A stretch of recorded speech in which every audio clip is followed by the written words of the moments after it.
New data is out today. U.S. job gains at the lowest in 6 months. And Trump's media groups accounting firm charged with fraud. That's coming up on Business Matters.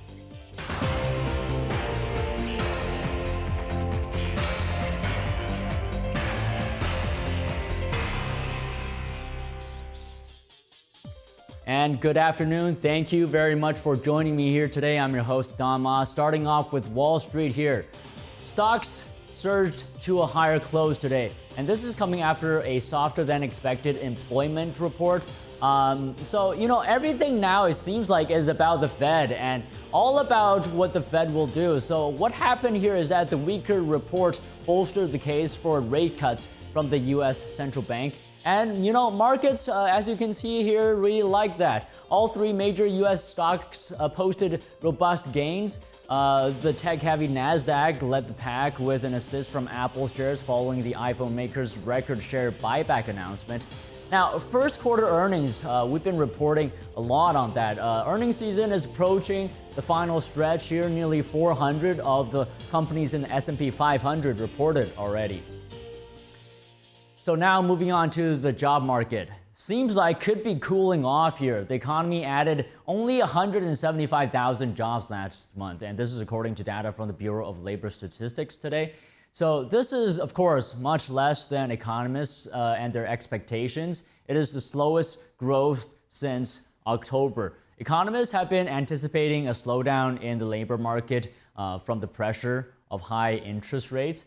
Meanwhile, the unemployment rate, let's talk about that as well. It ticked higher to 3.9%, but staying below the 4% mark. April is actually the 27th consecutive month the jobless rate stayed under 4%. And this is a rare streak here, and we haven't seen that really since the late 1960s here. And wage growth as well slowed down to 3.9%. To break down the report for us further, here is Julia Pollack, Chief Economist at ZipRecruiter. Julia, as always, it's great to have you on the show. So, in a world where good news is bad news and bad news is good news, 175,000 jobs added last month. How should we feel about that? It's exactly the news that markets wanted to hear and that the Fed wanted to hear. But it's actually not such bad news, right? It was a big miss on the top line number, but 175,000 is about 10,000 more than the average in 2019. And I think people also need to remember that these reports are volatile. They are noisy. The monthly job gain fluctuates. But if you zoom out and you look at those sort of bars over a longer period, you'll see that job growth has actually been remarkably steady and stable since about August of 2022, averaging 250,000 jobs added each month. Remarkable stretch of steady, stable job growth. Would you say there's any hint at all or indication of slowing job growth? So I think if interest rates stay this high for much longer, yes, they will continue to put a slow squeeze on the economy. And we're clearly seeing the labor market soften and normalize, with wage growth coming back down to normal, job growth also coming down to more normal levels. For now, I think that's a good thing. The fear was in Q1 when it looked as though job growth and wage growth were re-accelerating, that would push rate cuts way off into the future and risk causing damage to financial markets and to the labor market. Can you give us some of your comments as well as to the unemployment rate going up too? Yes, so if the labor market continues to slow and cool, however gradually and orderly that deceleration is, we will see the unemployment rate keep ticking upwards. I mean, the major reason for that increase is the increase in participation. So partly that is driven by immigration. I mean, if you look at the unemployment rate among foreign-born workers, that's gone up by a full percentage point over the past year. There are lots and lots of people coming into the country looking for work. And as well as the hourly wages moderating a bit here, potentially good news for the Fed? Yes, very. The recent labor market indicators, the quits rate, wage growth, they are all increasingly consistent with the Fed's 2% inflation target. Inflation might take a while to catch up to the rest of the labor market, but it certainly is likely to keep moving in that direction. So yeah, let's talk about all these factors added together. The number of jobs being added, unemployment rate, and wage growth. I mean, from the central bank's perspective, I mean, this is a pretty good report. Absolutely. It's reminiscent of reports from 2018 and 2019, and that period was marked by disinflationary growth. There was very, very strong job growth. Unemployment was very low, and yet we didn't see inflation tick up. And partly that was because we saw things like the continued increase in prime age employment rates. The employment population ratio for prime age workers ticked up in this report. It hit a new record high for women. And that's partly due to just strong labor market conditions drawing more women in. It's also partly due to the remote work revolution, which has been particularly favorable for women. Does the presidential election have any bearing on the labor market? So it very well could. Governments do face some incentive to spend heading into an election. Part of the growth that we're seeing is due to the public sector finally catching up and hiring and raising wages. And politics may be involved in some of that, but it likely would have happened anyway, just due to market factors and labor market competition. All right, thank you very much for your time today, Julia Pollack, ZipRecruiter. Take care. Thank you. The accounting firm that Trump's media group uses is being charged with fraud. B.J. Borgers is the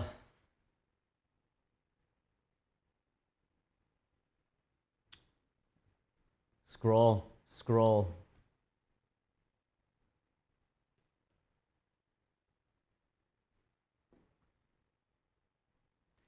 The accounting firm that Trump's media group uses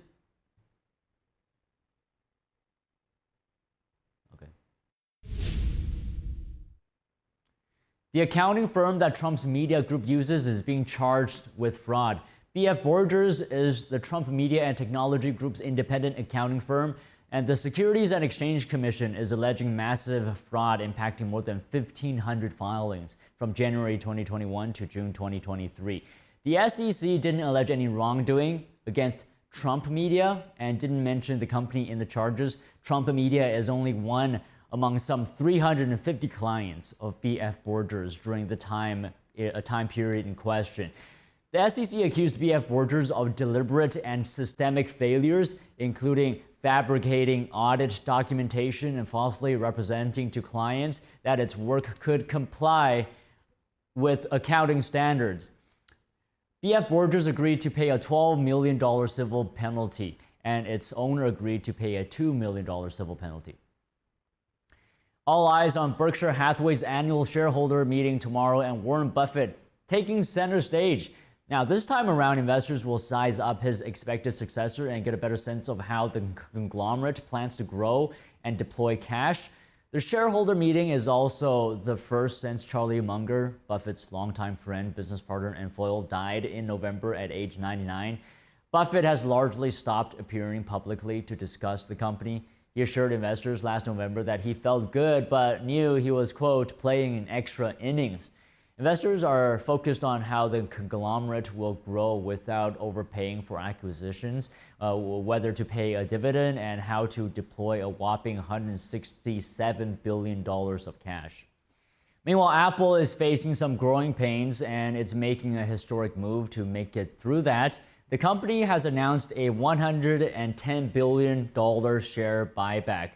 This is the largest in its history. It also increased its cash dividend by 4%. So for the first quarter, Apple posted a revenue of nearly $91 billion.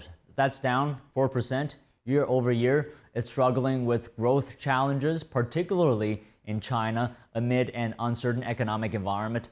Apple says iPhone sales have sunk by 10%. And Apple stock, by the way, jumped over 6% today.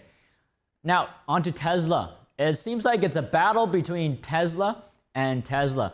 Elon Musk's car maker Tesla has sued an Indian battery maker for infringing its trademark. The Indian company used the brand name Tesla Power to promote its products. Tesla is seeking damages and a permanent injunction against the company from a New Delhi judge. And Tesla, in a hearing at the New Delhi High Court, told the judge that it discovered that the Indian company was using its brand name in 2022. And during that hearing, the Indian company argued, by the way, its name is Tesla Power India, arguing that its main business is to make lead-acid batteries and it has no intention of making electric vehicles. A few more earnings here. Hersheys exceeded Wall Street expectations for first quarter sales and profit today. The company got a boost from higher prices and steady consumer demand for its chocolates and candy as well. Hershey has seen minimal resistance as its consumers have been willing to spend on higher priced chocolates and candy. Packaged food companies such as Mondelez and Hershey implemented price hikes over the past few quarters to offset costs of commodities, for things like sugar and cocoa. Hershey's net sales rose 8.9% from a year earlier to $3.25 billion. And Hershey stock ended over 1% higher today on the report. And with that, we're going to take a short break now. And when we come back, we're going to tell you all about China's launching a new spacecraft to the moon and what's special about it. As well, a new report says TD Bank helped Chinese entities move fentanyl profits. We're talking about hundreds of millions of dollars here. We'll have more on that for you after the break.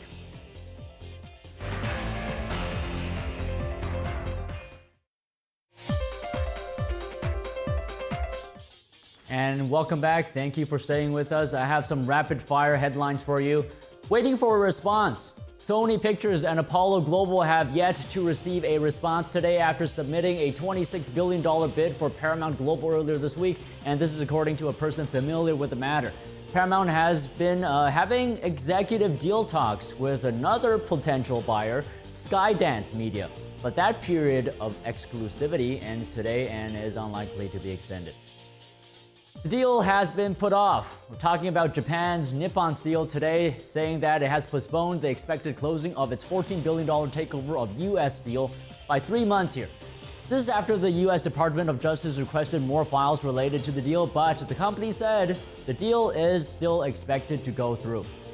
Alaska Air Group today saying that it has received $61 million in credits from Boeing. It's to compensate for the airline for the financial hit from a temporary grounding of 737 MAX 9 jets. This is the latest in the fallout over Boeing's safety issues.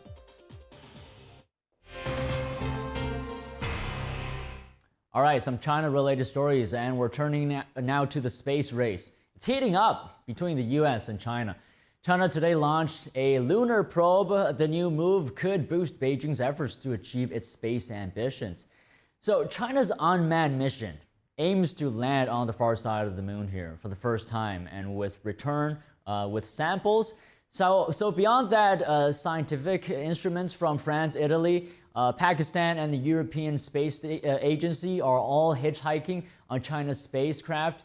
The U.S., though, skipped the application to get a spot. China is banned by U.S. law from any collaboration with NASA, actually. The U.S. is still leading the lunar space race. 3 months ago, the U.S. private company Intuitive Machines landed on the moon. China aims to bring humans to the moon by 2030. NASA plans to land astronauts on the moon in 2026 for the first time in over half a century. And TD Bank apparently was involved in moving fentanyl money for Chinese money launderers, and this is according to a Wall Street Journal report. Federal agents say tactics being employed here have become more sophisticated. Here's more. TD Bank helping China launder fentanyl money, according to the Justice Department. The Wall Street Journal reports an operation was uncovered in New York and New Jersey, which laundered hundreds of millions of dollars in illegal drug money via TD Bank and other banks. This is according to court files and people in the know. Chinese money laundering organizations have gotten very good at shielding ill-gotten gains. These organizations launder cartel cash quicker and cheaper than competitors, often with a money-back guarantee. During a hearing on Chinese money laundering Tuesday, Senator Sheldon Whitehouse said that Chinese money laundering organizations work with Mexican cartels to move fentanyl profits. The Journal reports, according to court files in 2021, federal agents followed suspects through New York City streets as they carried giant bags of cash bank to bank.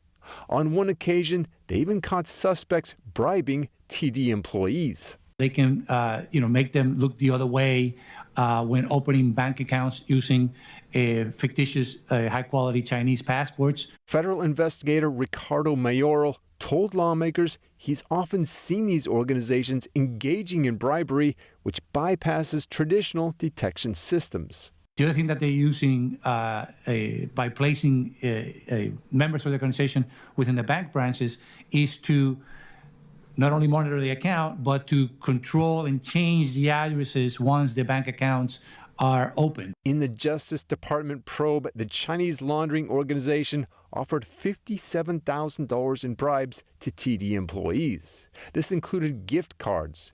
The organization moved at least $653 million to thousands of entities in the U.S. and Hong Kong, according to court documents. The Justice Department is also investigating TD Bank for 3 other instances of money laundering. A Canadian regulator fined it nearly $7 million on Wednesday. TD Bank said Thursday it's cooperating with law enforcement and strengthening its anti-money laundering program. This is Dave Martin for NTD News. Meanwhile, business leaders are preparing how to handle workplace tensions and possible protests amid ongoing division in the U.S. over the Israel-Hamas war. NTD's Sean Marshall has what an HR expert has to say. Dozens of Google workers have filed a complaint against the company after they were fired or put on leave.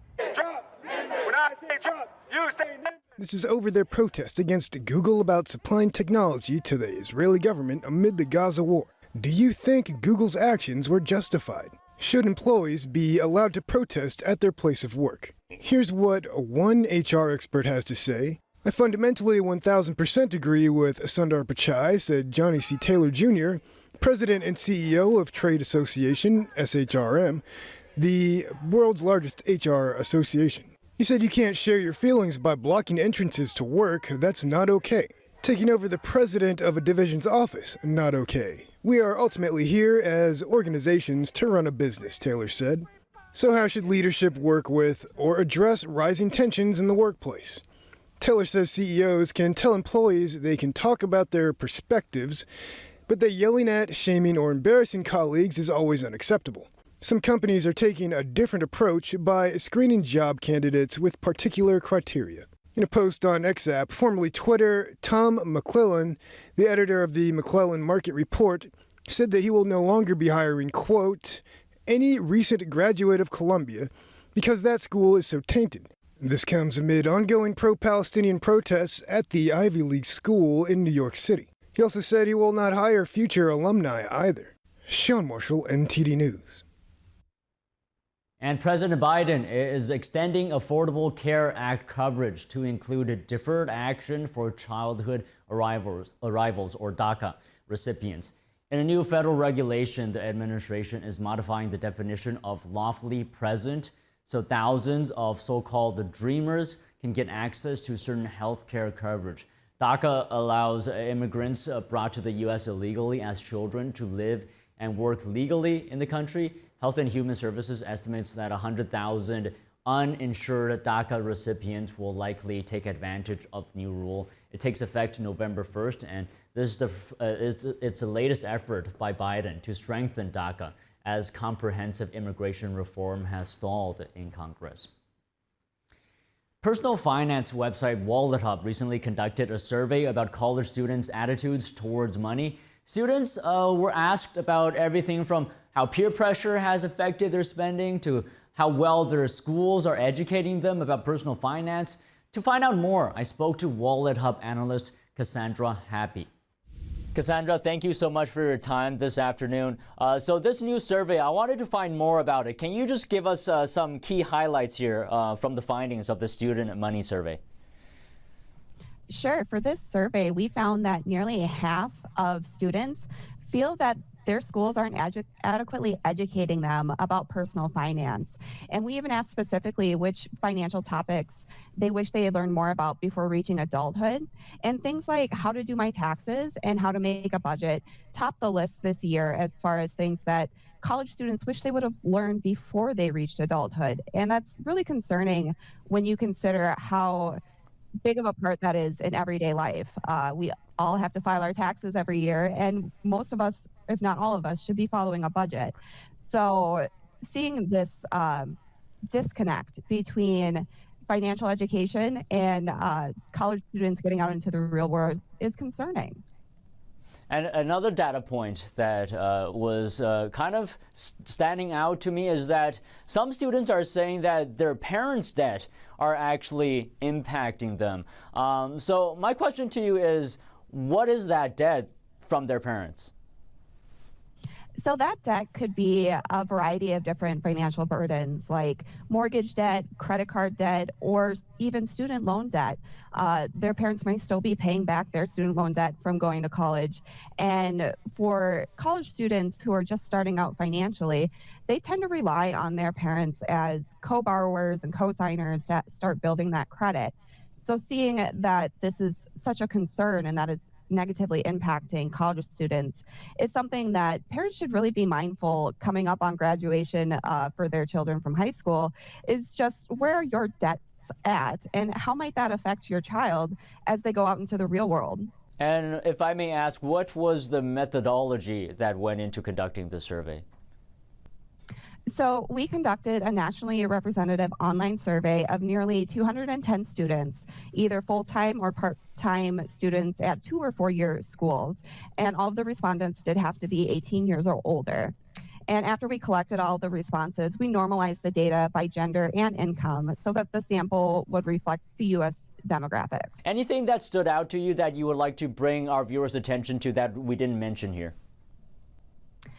So one stat that I thought was particularly interesting was that 46% of college students plan to prioritize making money over following their passion professionally after they graduate.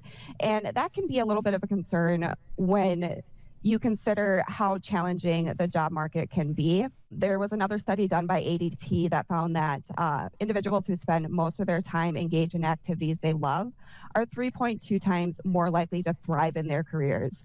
So it's really important to find that balance between making the money to be financially stable and finding a job that you actually enjoy and want to continue to do.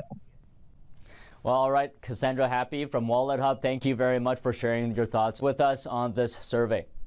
Thank you so much for having me. The demand for WNBA tickets this season is up 93% compared to this time last year. According to a report from StubHub, the dramatic increase is largely thanks to college basketball star Caitlin Clark and her new team, the Indiana Fever. So far, the Fever ticket sales have increased more than 13 times compared to last year, according to the report. As of this week, 9 of the 10 best-selling games this upcoming season are away tickets for the Fever. The Chicago Sky has also seen its ticket sales triple compared to last season after selecting LSU's Angel Reese and South Carolina's Camila Cardoso. All right, thank you very much for watching today. That's all the stories we have for you. If you have any feedback for the episode, feel free to let me know. And of course, you can email us at business@ntd.com or leave a comment online. I read them all. Don't forget, as I always say, business matters. Goodbye.